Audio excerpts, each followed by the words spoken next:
बिस्मिल्लाहिर्रहमानिर्रहीम। अस्सलाम वालेकुम। वेलकम टू माय चैनल दावत इस्लाम। मैं हूं आपका दोस्त शफकत अली ऑफिशियल। उम्मीद करता हूं कि आप सब लोग ईमान के आला दर्जे पे हों। सूरत बकरा के आयत नंबर 276 का तर्जुमा। अल्लाह सूद का मुठ मार देता है और सदकात को नशोनुमा देता है, और अल्लाह किसी नाशुक्र बद अमल इंसान को पसंद नहीं करता। सूरत बकरा आयत नंबर 320। इस आयत में एक ऐसी सदाकत पेश की गई है जो इखलाकी रूहानी हैसियत से भी सरासर हक है, और मुआशी व तमदनी हैसियत से भी, अगरचे बगैर सूद से दौलत बढ़ती नजर आती है और सदकात से घटती हुई महसूस होती है, लेकिन दर हकीकत मामला इसके बरक्स है। खुदा का कानून फितरत यही है कि सूद इखलाकी रूहानी और मुआशी व तमदनी तरक्की में न सिर्फ मना होती है बल्कि तनज़्ज़ुल का जरिया बनता है, और उसके बरक्स सदकात से जिनमें कर्ज हसना भी शामिल है। इखलाकी और रूहानियत और तमन्नो मुआश हर चीज़ को नशोनुमा नसीब होता है।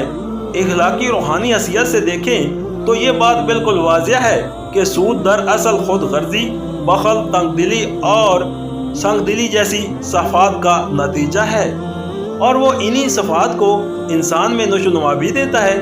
इसके बरक्स सदकात नतीजा है। फ्याजी, हमदर्दी, फराग दिली और आली ज़र्फ़ी जैसी सफ़ात का और सदकात पर अमल करते रहने से यही सफ़ात इंसान के अंदर परवरिश पाती हैं। कौन है जो इखलाकी सफ़ात के इन दोनों मजमुओं में से पहले मजमुए को बदतरीन और दूसरे को बेहतरीन ना मानता हो? तमदनी हैसियत से देखें तो बादना तामिल ये बात हर शख्स की समझ में आ जाएगी कि जिस सोसाइटी में अफराद एक दूसरे के साथ खुद गर्जी का मामला करें, कोई शख्स अपनी ज़ाती गर्ज और अपने ज़ाती फ़ायदे के बगैर किसी के काम ना आए, एक आदमी की हाजतमंदी को दूसरा आदमी अपने लिए नफ़ा अंदाजी का मौका समझे और उसका पूरा फ़ायदा उठाए, और मालदार तबकों का मफाद हातल नास के मफाद की ज़िद हो जाए, ऐसी सोसाइटी कभी मुस्तकिम नहीं हो सकती। उसके अफराद में आपस की मोहब्बत के बजाय बाहमी बुग़्ज़ व हसद और बेदर्दी व बेतल्की नशोनुमा पाएगी। इसके अज्जा हमेशा इंतशार व बरोगंदगी की तरफ मैल रहेंगे, और अगर दूसरे असबाब भी इस सूरत हाल के लिए मददगार हो जाएं तो ऐसी सोसाइटी के अज्जा का बाहमी मुतसादन हो जाना भी कुछ मुश्किल नहीं है। इसके बरक्स जिस सोसाइटी का इत्तेजामाई निज़ाम आपस की हमदर्दी पर मबनी हो, जिसके अफराद एक दूसरे के साथ फ्याजी का मामला करें, जिनमें हर शख्स दूसरे की हाजत के मौके पर फराख दिली के साथ मदद का हाथ बढ़ाए, और जिसमें बावसीला लोग बेवसीले लोगों से हमदर्दाना अनाद या कम अज़ कम मुनफसाना तावन का तरीका बरतें, ऐसी सोसाइटी में आपस की मोहब्बत, खैरखाई और दिलचस्पी नशोनुमा पाएगी। इसके अज्जा एक दूसरे के साथ बेवदस्ता और एक दूसरे के पश्ताबान होंगे। इसमें अंदरूनी नज़ा व तसादम को राह पाने का मौका न मिल सकेगा। इसमें बाहमी तावन और खैरखाई की वजह से तरक्की की रफ्तार पहली किस्म की सोसाइटी की बानिस्बत बहुत ज़्यादा तेज़ होगी। अब मुआशी हैसियत से देखें। मुआशियात के नुक्ता नज़र से सूदी कर्ज की दो किस्में हैं। एक वो कर्ज जो अपनी ज़ात ज़रूरत पर खर्च करने के लिए मजबूर और हाजतमंद लोग लेते हैं। दूसरा वो कर्ज जो तिजारत व सन्नत, हरफत और ज़राअत वगैरह के कामों पर लगाने के लिए पेशावर लोग लेते हैं। उनमें से पहली किस्म के कर्ज को तो एक दुनिया जानती है कि उस पर सूद वसूल करने का तरीका निहायत तबाहकुन है।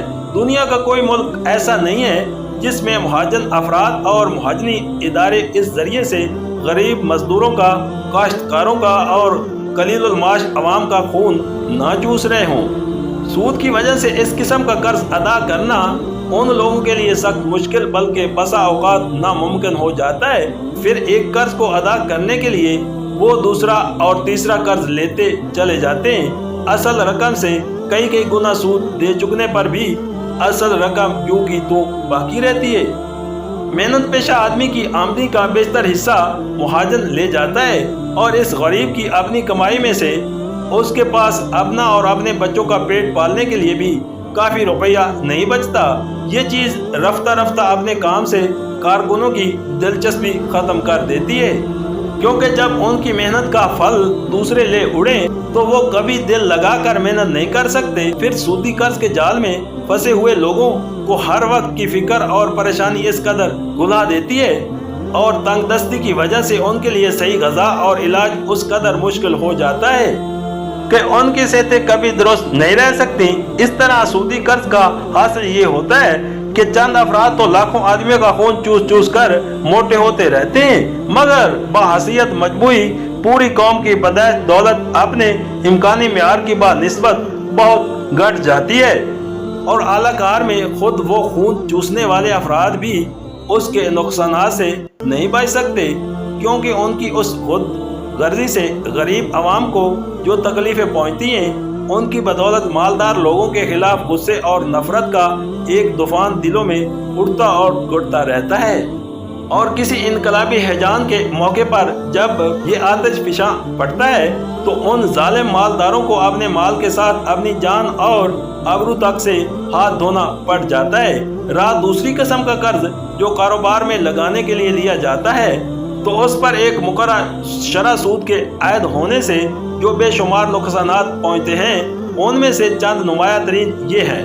जो काम राजुल वक्त शरह सूद के बराबर नफ़ा ना ला सकते हों, चाहे मुल्क और कौम के लिए कितना ही ज़रूरी और मुफीद हो, उन पर लगाने के लिए रुपया नहीं मिलता और मुल्क के तमाम माली वसाइल का भाव ऐसे कामों की तरफ हो जाता है जो बाजार की शरह सूद के बराबर या उससे ज़्यादा नफ़ा ला सकते हों, चाहे इत्तजामाई हैसियत से उनकी ज़रूरत और उनका फ़ायदा बहुत कम हो या कुछ भी ना हो। जिन कामों के लिए सूद पर सरमाया मिलता है, ख्वाह वो तजारती काम हो या सनती या ज़राइती, उनमें से कोई भी ऐसा नहीं है जिसमें इस अमर की ज़मानत मौजूद हो कि हमेशा तमाम हालात में उसका मुनाफा एक मुकर्रर मियाद मसलन 5, 6 या 10% तक या उससे ऊपर ही रहेगा और कभी उससे नीचे नहीं करेगा। इसकी ज़मानत होना तो दरकिनार, किसी कारोबार में सरे से इसी बात की कोई ज़मानत मौजूद नहीं है कि उसमें ज़रूर मुनाफा ही होगा, नुकसान कभी नहीं होगा। लिहाजा किसी कारोबार में ऐसे सरमाए का लगना जिस पर सरमायादार को एक मुकर्रर शरह के मुताबिक मुनाफा देने की ज़मानत दी गई हो, नुकसान और ख़तरे के पहलू से कभी खाली नहीं हो सकता, क्योंकि सरमाया देने वाला कारोबार के नफ़ा नुकसान में शरीक नहीं होता, बल्कि सिर्फ मुनाफा, और वो भी एक मुकर्रर शरह मुनाफे की ज़मानत पर रुपया देता है। इस वजह से कारोबार की भलाई और बुराई से उसको किसी किस्म की दिलचस्पी नहीं होती। वो इंतहाई खुद गर्जी के साथ सिर्फ अपने मुनाफे पर निगाह रखता है और जब कभी ऐसे ज़रा से अंदेशा लाख हो जाता है कि मंडी पर कसादबाजी का हमला होने वाला है, तो वो सबसे पहले अपना रुपया खींचने की फिक्र करता है। इस तरह कभी तो माज उसके खुद गर्जाना अंदेशों ही की बदौलत दुनिया पर कसादबाजी का वाक़या हमला हो जाता है, और कभी अगर दूसरे असबाब से कसादबाजी आ गई हो तो सरमायादार की खुद गर्जी उसको बढ़ाकर इंतहाई तबाहकुन हद तक पहुंचा देती है। सूद के ये 3 नुकसानात तो ऐसे सरई हैं कि कोई शख्स जो इल्मुल माश से थोड़ा सा मस भी रखता हो, उनका इनकार नहीं कर सकता। उसके बगैर ये माने बगैर चारा है कि फिल वाक़या अल्लाह ताला के कानून फितरत की रूह से सूद व मुआशी दौलत को बढ़ाता नहीं बल्कि घटाता है। अब एक नज़र सदकात के मुआशी असरात व नताइज को भी देख लीजिए।